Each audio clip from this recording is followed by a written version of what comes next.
Hello दोस्तों, नमस्कार। आपको मेजर प्रॉपर्टी इन्वेस्टमेंट जर्नलिस्ट से स्वागत है। मेरे एक दूसरे चैनल पैसा और सुकून, काइंडली सब्सक्राइब बोले चैनल। आज का हमारा टॉपिक एक्चुअली मैरिज पे रहेगा। आजकल हम देख रहे हैं कि मैरिज थोड़ा डिले चल रही है और मैरिज सक्सेसफुल भी नहीं हो रही। तो हम एक्चुअली टॉपिक का नाम हमारा रहेगा when and whom to marry. तो व्हेन में तो देखो ये आ जाता है कि भाई कब मैरिज करना चाहिए। तो मैरिज का टाइम एक्चुअली आप लगा लो 21 से लेके और 30 तक मेल के लिए, और भाई 18 से लेके 28 तक फीमेल के लिए है। अब इसमें ये कहोगे कि भाई कि कब इस मीन्स पीरियड में ज़्यादा बेटर रहेगी, तो मैं ये कहूँगा कि भाई आप मेल के हिसाब से अब चलो तो 20 to 25 it is we can say that excellent, और भाई 25 से 28 तक आप बेटर कह सकते हो, और 28 से 30 पे जस्ट गुड होगी, और उसके बाद तो आई कांट सजेस्ट यू। तो क्या है कि जो हमारा ये है कि भाई मेल का हमने बताया, फीमेल का और 2-2 साल इनमें से कम कर लो, यानी कि 18 to 28 का पीरियड है, उसमें से हम इस तरह गैप बना लेंगे जिस तरह हमें मेल्स में बनाया। तो ये तो हमारा एक टाइम नोट कि when to marry. When to marry specially ये देखा जाता है कि भाई एक्चुअली उस पर्टिकुलर एज में किस तरह का भाई एक तरह से मैच्योरिटी आ जाती है, इमोशनल मैच्योरिटी आ जाती है, फिजिकल मैच्योरिटी आ जाती है, और यानी कि एक एजुकेशन कंप्लीट होके एक फाइनेंशियल स्टेबिलिटी भी स्टार्ट हो जाती है कि भाई अर्ली टाइम में किसी ने अपना जॉब पकड़ लिया, और भाई उसमें हम ये कह सकते हैं कि फाइनेंशियल स्टेबिलिटी भी आ जाती है। तो मैरिज के जो चैलेंजेस हैं भाई किस तरह से हम उस चैलेंजेस को फेस कर पाएँ, तो इस चैलेंज को फेस करने के लिए एक तरह से जो स्टेबिलिटी लाइफ में या स्टेबिलिटी हेल्थ में या स्टेबिलिटी इमोशंस में होती है वो इस एज से स्टार्ट हो जाती है, और यही एक पर्टिकुलर एज है। इसमें बेसिकली हम क्या देखेंगे स्पेशली कि भाई जो हमारा फिजिकल इमोशनल जो हमारी स्ट्रेंथनेस है उसको हम ज़्यादा अहमियत देके तो इस पीरियड को हम नहीं बनाया। जहाँ तक फाइनेंशियल स्टेबिलिटी का सवाल है कि फाइनेंशियल तो जब भी आप चाहो, जैसे भी आप चाहो, किस तरह की स्थिति फाइनेंस की है, तो that doesn't matter. Basically emotions और फिजिकल को ही हम भाई मानेंगे कि ये एक मैरिज एज इस तरह की होती है, और इस मैरिज स्लैब में भाई किस एज में एक्सीलेंट, बेटर और गुड हो सकती है। तो ये तो हमारा हो गया कि मैरिज कब हमें स्टार्ट करनी चाहिए। अब ये बात आती है कि मैरिज किससे करनी चाहिए। देखो आजकल का ट्रेंड इस तरह का है कि पहले की तरह भाई समाज एक तरह से दबा हुआ नहीं है, और एक इंडिपेंडेंसी है, फ्रीडम है, हम कह सकते हो कि स्पीच का, और एक दूसरे को बच्चों को पेरेंट्स से कहने की भी, और बच्चों को भी एक तरह से आज़ादी है। तो इस पॉइंट ऑफ व्यू से अगर हम देखते हैं तो व्हॉम टू मैरी, पहले स्पेशली अरेंज मैरिज होती थी, और अरेंज मैरिज एक तरह से पेरेंट्स से डिसाइड करते थे कि उसको कहाँ मैरिज करनी है, किस तरह का रिश्ता उसको ढूंढना है। तो ये पेरेंट्स के ऊपर ही ज़्यादा दारोमदार था। लेकिन अब क्या है, अब ये सिनेरियो चेंज हो गया है, यानी कि पेरेंट्स का तो रिस्पॉन्सिबिलिटी है ही, और बच्चे भी अपने हिसाब से सर्चिंग करते हैं। तो उस सर्चिंग में ये मैं थोड़ा सा सजेस्ट कर देता हूँ भाई व्हॉम टू मैरी। पेरेंट्स को और भाई बच्चों को दोनों को ये सोचना चाहिए कि सबसे पहले तो हम ये देखें जिस भी हम मैचिंग को देख रहे हैं उसमें एक तरह से किसी तरह का साइको नहीं होना चाहिए, यानी कि नेचर उसका साइको नहीं होना चाहिए, पहली शर्त ये है। और दूसरी हम ये कह सकते हैं कि भाई किसी तरह का ज़्यादा रिजिडिटी परिवार में ना हो, कि एक फ्लेक्सिबिलिटी है, तो मैरिज सक्सेस की ज़्यादा चांसेस है। तो ये दो चीज़ जहाँ तक मैं रिकमेंड करता हूँ कि भाई साइको नेचर नहीं होना चाहिए परिवार में, और दूसरा एक रिजिडिटी यानी कि नहीं हो कि एक फ्लेक्सिबिलिटी होनी चाहिए। तो इसमें हम अब आगे बढ़ते हैं कि भाई what are the factors before marriage we have to see. तो फैक्टर्स फाइनेंस की जहाँ तक पोजीशन है, बेटर यही रहता है कि भाई इक्वल स्टेटस में आप फाइनेंशियली करो तो ज़्यादा बेटर है। एजुकेशन का भी यही है कि इक्वल एजुकेशन रहे तो ज़्यादा बेटर है। लेकिन क्या है कि कई बार एजुकेशन और जॉब से हम फाइनेंस को कंपनसेट कर देते हैं, कि मान लो कि भाई लड़की काफ़ी अच्छी पोस्ट पे है और काफ़ी अच्छा उसका पैकेज है।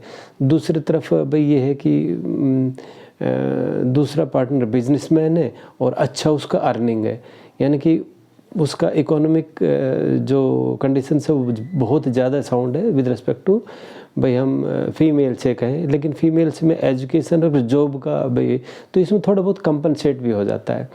तो बेसिकली हम तो यही कहना चाहिए कि भाई अगर बराबर एजुकेशन और बराबर एक फाइनेंस स्टेटस में जाओ तो ज़्यादा बेटर है, बट इनसे भी कंपनसेट हो जाता है, तो इट डजेंट मैटर कि, लेकिन हाँ उस टाइम में प्रॉब्लम होती है कि अभी पैसों का ही प्रेशर डाल के किसी हाई प्रोफाइल से शादी करा दो, तो उसमें थोड़े से चांसेस हम ये कहेंगे कि भाई स्टेबिलिटी के चांसेस कम रहते हैं। और दूसरा बात ये है कि भाई किस्से में बात ये भी आती है कि बच्चे आजकल क्या है कि इंटरकास्ट इंटरफेथ मैरिज करते हैं। तो मैं ये बता देता हूँ कि इंटरफेथ में तो एक स्टडी ने बताया है कि भाई 20-22% ही मैरिज सक्सेसफुल है, तो it is better not to go for interfaith. Intercaste का काफ़ी अच्छा सिनेरियो चला हुआ है समाज में, और आज हम देखेंगे कि काफ़ी जगह इंटरकास्ट मैरिज हो रही हैं और इनमें करीब 60-70% मैरिज सक्सेस के चांस है। देखो 100% तो कभी भी नहीं होता, 100% तो आप सेम कम्युनिटी और बहुत अच्छा भाई गुण मिला के सब कुछ कर लो तभी 100% तो आएगा नहीं, मतलब फिर भी रहेगा तो उससे नीचे ही। तो क्या है कि इंटरकास्ट में भी 60 से 70% मैरिज सक्सेसफुल रहती है, बट इंटरफेथ में लिटिल बिट कम है, 20-22% के आसपास है। तो उसमें अगर बच्चे आपस में भी इस तरह का अपना पार्टनर ढूंढते हैं तो बेटर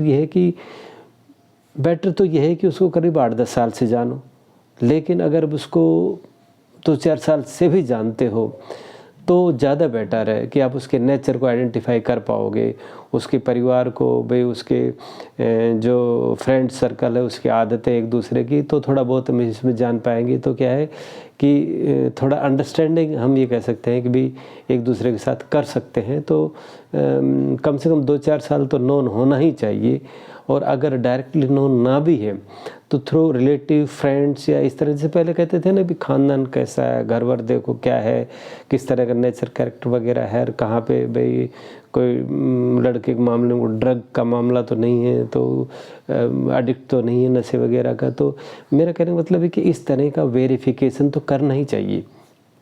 और इसमें यह है कि तो नोन का मेरा मतलब यही कि नोन अगर रहेगा तो easily we can search these things कि हाँ भाई इसमें ये प्रॉब्लम्स है, और अगर हम नियर एंड डियर के थ्रू भी अगर कराते हैं तो भी एक तरह से ऑथेंटिसिटी हो जाती है। अब बात यह है कि भाई हमने सारी चीज़ देख ली है। अब कई बार क्या होता है कि हम अगर कम पीरियड में यानी कि ज़्यादा उसको नहीं सर्च करते तो कहेगा भाई कितना पैकेज है, कहेगा 20 का पैकेज है। अब 20 का पैकेज है भाई, एक तरह से वो मान लेते हैं चलो यार 20 करें तो 15 तो होगा, पता लगेगा उसका 10 लाख का ही पैकेज है। और कई बार तो क्या है कि वो सर्विस पे होता ही नहीं, कहेगा भाई पोस्ट ग्रेजुएट है, अच्छा जी, क्योंकि लड़की भी पोस्ट ग्रेजुएट है इसलिए लड़के कहते हैं पोस्ट ग्रेजुएट है। और भाई बाद में पता लगता है कि जो लड़का था तो वो तो भाई ग्रेजुएशन के ही लास्ट ईयर में फंस गया और उसे ग्रेजुएशन भी नहीं हो पाई। तो इस तरह की चीज़ें, तो जो प्री मैरिज है तो ये चीज़ें खंगालना, ये चीज़ का आइडेंटिफाई करना बहुत ज़रूरी है। इसमें कोई शर्म की बात नहीं है कि भाई आपके डॉक्यूमेंट्स दिखाओ, आपके पैकेज, आपका पेरोल पे आप हो कि नहीं है, आपकी जो पे सर्टिफिकेट्स है उसको दिखाओ। तो इसमें अगर डायरेक्ट भी आप अगर नहीं कुछ कर सको तो क्या है कि एक कंसल्टेंट को बीच में ले लो। प्री मैरिज तो आप ज़रूर लेना, क्योंकि प्री मैरिज में क्या है कि एक बार अगर मैरिज हो गया तो you can not revert back. तो बिफोर जो कुछ करना है आपने बिफोर करना है। तो इस तरह की कंसल्टेशन भाई आप ले सकते हो कि बिफोर मैरिज जो चीज़ें आप नहीं पूछ सकते, जिस चीज़ को आपको आइडिया नहीं है, तो वो प्रोफेशनल पूछ सकता है। प्रोफेशनल को क्या है कि उसको अच्छी तरह पूरा सिलेबस पता है कि भाई इसमें क्या क्या हमें पूछना है, क्या देखना है, क्या चीज़ आइडेंटिफाई करनी है। तो ये एक बहुत ज़रूरी है। और प्रोफेशनल को ये भी बनता है, ये भी मतलब आइडिया रहता है कि किस तरह की मैरिज ज़्यादा सक्सेसफुल की चांसेस है। तो प्रोफेशनल से हेल्प लेके और ये सभी डॉक्यूमेंट्स वगैरह और वेरिफिकेशन वगैरह इस तरह का आप करा सकते हो। तो इट इज़ मतलब मच बेटर कि आप प्रोफेशनल की हेल्प लो। तो ये हमने बताया था कि भी ह्यूम टू मैरी का इस तरह का हमने थोड़ा सा आइडिया दिया, लेकिन जहाँ तक मेरा जैसा पर्सनल आइडिया है तो भी इसमें देखो, चाहे आप आपस में भी बच्चे मीन्स एक दूसरे को पसंद करके मैरिज करें, चाहे वो लव मैरिज हो, लेकिन उसमें क्या है कि अगर फैमिली अप्रूवल मिल जाए तो बहुत ज़्यादा अच्छा है, उसमें काफ़ी सुकून और शांति होती है। और अगर ये within caste and community हो तो ज़्यादा अच्छा है, लेकिन अगर within caste and community नहीं है तो अगर अंडरस्टैंडिंग अच्छी है तो फिर भी एक तरह से फैमिली अप्रूवल चाहिए। फिर ये भी देखना चाहिए कि कुछ दिन साथ रह के या कुछ दिन जो लव मैरिज होती है उनमें ये भी देखना चाहिए कि भाई वैल्यू और गोल्स का एक दूसरे का रेस्पेक्ट करता है कि नहीं करता है, और एक तरह से इसको फ्रीडम में किसी तरह के हार्डल्स तो नहीं है, तो इस चीज़ पे ध्यान देना चाहिए। दूसरी बात, अब मैं सबसे लास्ट में ये कहना चाहूँगा कि स्पेशली प्रॉब्लम्स आजकल क्या होती है कि मैरिज बड़े डिलेड है, एजुकेशन के चक्कर में, कैरियर के चक्कर में। तो ये डिलेड मैरिज का कॉन्सेप्ट को हटा दो, क्योंकि इस डिलेड में कई बार डिप्रेशन भी घुस जाता आके, और डिप्रेशन घुस गया तो लाइफ स्पाइल हो जाता है, समटाइम्स तो शादी नहीं होती है। तो देखो, फाइनेंशियल और कैरियर आपका कहीं भी जाए, लेकिन मैरिज आप with in the stipulated time में ही करो, जो आपका 20 से और भाई 30 का जो टाइम है, इसके अंदर मैरिज डेफिनेटली कर लो।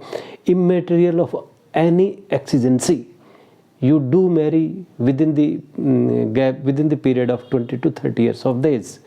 किसी भी बहाने से इसको आगे मत लेके जाओ, तो ये मेरी एक अच्छी सलाह, क्योंकि आगे अगर इसको ले गए तो आपको प्रॉब्लम्स है।